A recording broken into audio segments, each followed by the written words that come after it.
Eu aprendi uma coisa muito com o Paulo Angione. O Paulo Angione foi diretor do Vasco, do Corinthians, do Flamengo, do Fluminense hoje, campeão da Libertadores, do Palmeiras, campeão da Libertadores 99. O Angione tem uma coisa de você, o repórter descobre a informação e liga para o Angione. O Angione não confirma, mas ele não desmente se a informação está certa. Isso é muito bom para nós, jornalistas. Quer dizer, se a gente está indo para a Zona Sul, não me diga que o caminho é na Zona Norte. Agora, se você não pode confirmar, você pode omitir. O fato, assim, é muito parecida a situação do Corinthians em termos de necessidade de remontar o elenco e de, ao mesmo tempo, ter uma crise financeira gigantesca, precisar viabilizar um negócio com parceiros e tentar fazer um negócio forte sem aumentar a dívida.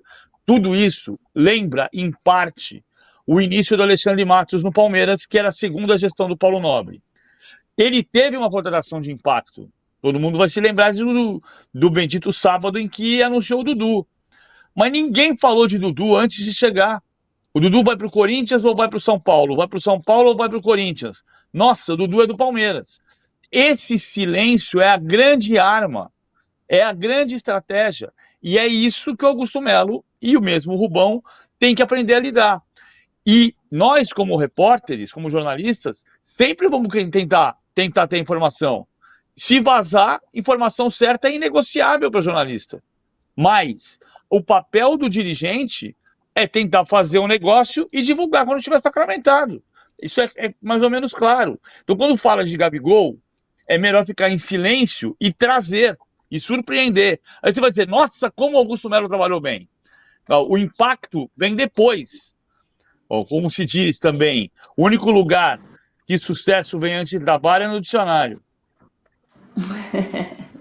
Boa, PVC. Ricardo Perrone, muito obrigada. Para saber mais detalhes, acompanhe o blog do Perrone. Valeu, gente. Muito bom bater esse papo com vocês. Domi, muito sucesso aí no novo programa. Tchau, gente. Beijos. Valeu. Valeu. Na coluna hoje do PVC, tem uma matéria sobre o Palmeiras e o fato do time não disputar mais o Bernard, porque, entre outras razões, ele já tem 31 anos, né, PVC? Isso, mas o Atlético tem uma história com o Bernard que passa pelo respeito que o Bernard tem da torcida do Atlético, por ter história dentro do Atlético, foi campeão da Libertadores. Acontece que no Atlético se vê da seguinte maneira. O Atlético também tem, com o projeto da SAF, o desejo de contratar jogadores jovens. E 2, o Bernard tem contrato de 6 meses, ainda, com o Panathinaikos. Então, no Atlético, não se descarta uma conversa com o Bernard, mas se descarta uma contratação do Bernard em janeiro. Por quê? Ele pode assinar um pré-contrato e vir para cá em julho, mas não em janeiro. O Atlético pensa em contratar um ponta, um extremo, um homem para jogar do lado do campo, não como uma prioridade absoluta, ninguém vai morrer se não contratar antes do início do Campeonato Mineiro e da Libertadores, mas o Atlético quer mais um homem de ataque para os lados do campo. E o Bernard, embora esteja jogando por dentro no Panathinaikos, pode fazer esse papel. Mas o Atlético não vai contratá-lo agora. Pode contratá-lo fazendo um pré-contrato e acertando para o meio do ano. E aí, como é que ele vai se encaixar nesse Atlético Mineiro? Amanda, por favor, rode a vinheta.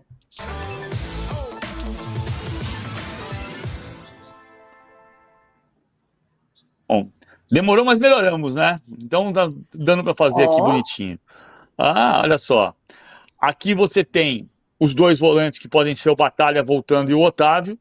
E a gente sabe que o Atlético tem jogado com o Zaratio pela direita e com o Rubens pela esquerda, mas o Scarpa vai entrar provavelmente do lado esquerdo.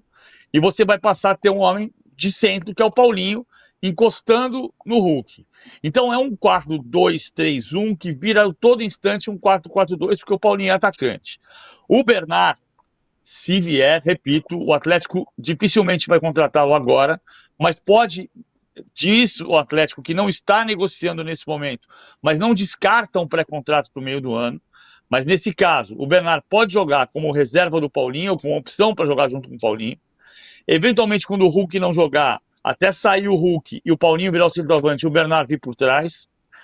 mas o Bernard pode jogar na ponta direita ou na ponta esquerda, como jogava em 2013, vindo pela esquerda por dentro para fazer o lado do campo, ou na esquerda ou na direita. Então ele se encaixa nesse 4-2-3-1 teórico, ele se encaixa na direita, ele se encaixa no centro e ele se encaixa na ponta esquerda. Só que tem essas duas questões. O Atlético também prioriza, pelo projeto da SAF e pela dívida grande, jogadores mais jovens, com potencial de venda, e a questão de que o Bernard ainda tem 6 meses de contrato no Panathinaikos. Ficou belo demais essa... Ó, se isso não merece seu like neste programa, meu amigo, seu coração está de pedra. Muito bom.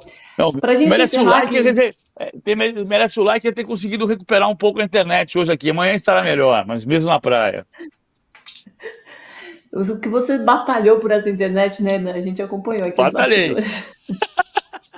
Fazer um Reels do PVC no Instagram do UOL, só com o PVC indo para lá e para cá com o computador, depois indo pro celular.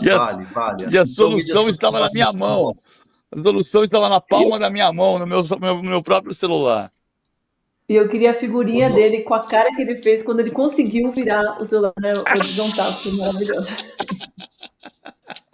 Ô, Domi, e só para não deixar o mercado de lado, ontem a gente trouxe em primeira mão aqui no UOL o Botafogo contratando o goleiro John, que era do Santos, em determinado momento foi emprestado para o Inter e estava no Valladolid também emprestado, que é o time do Ronaldo. 4 anos de contrato, o negócio foi fechado ontem no final da tarde, né, com o sim do Valladolid, porque ele estava sob empréstimo do Valladolid, e o Valladolid, claro, com cláusula ali de venda, ali você tem que liberar o jogador.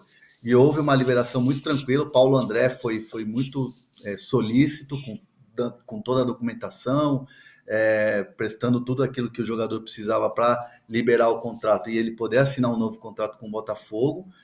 São 4 anos, o Santos vai receber uma grana, ainda não cheguei nesses valores, então por isso que eu nem toquei nesse assunto, mas de fato é uma compra definitiva junto ao Santos. O John que chega para ser titular no lugar do Lucas Perry, que já se apresentou ao Lyon da França. Então é uma novidade aí no gol do Botafogo. Perfeito, né? Antes da gente terminar, queria falar dessa história do Cuca.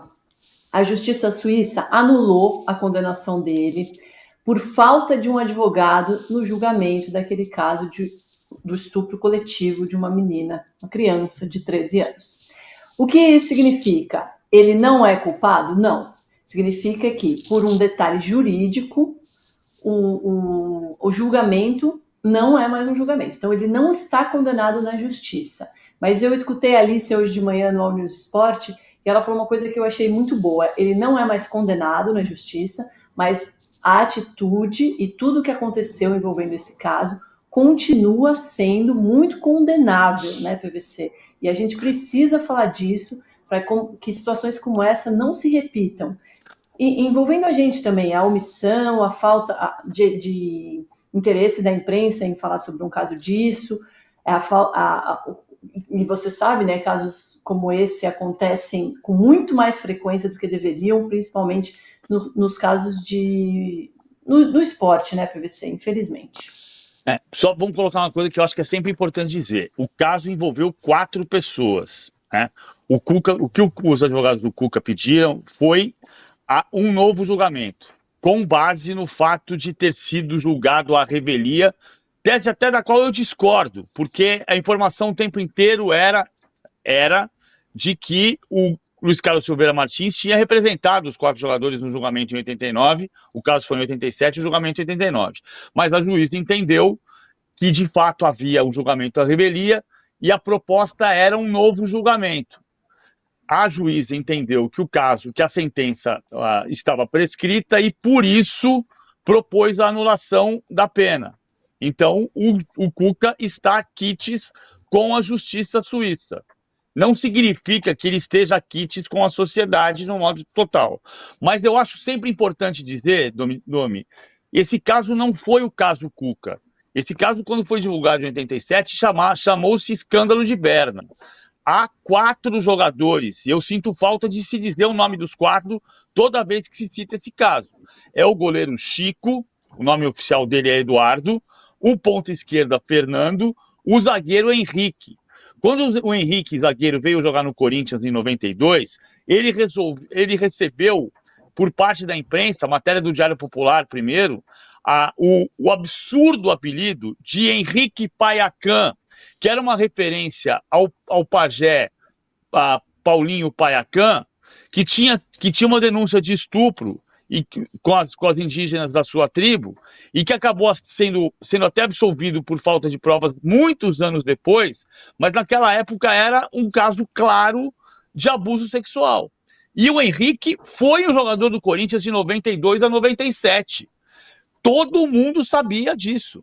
Então, assim, não é verdade que o caso ficou na moita o tempo inteiro. Eu mesmo perguntei para o Cuca algumas vezes sobre esse caso. O Cuca chorava, o Cuca baixava a cabeça, o Cuca se recusava, não queria falar sobre isso. Então, é uma questão de com o que se conseguiu fazer sobre isso é uma coisa. Não é verdade que não se conhecesse o caso. Foi matéria do Fantástico na época. Mas eu acho fundamental. A questão é, a justiça suíça anulou o processo. Isto não anula o crime. O que aconteceu em 87 na Suíça foi muito grave, mas foi cometido por 4 jogadores. Outro ponto. A justiça suíça entendeu que a sentença dele não será perpétua. Eu não sei até que ponto tem que ser uma condenação perpétua da sociedade em relação ao Cuca. Eu sei que em relação à justiça suíça, ele está quites com a justiça suíça.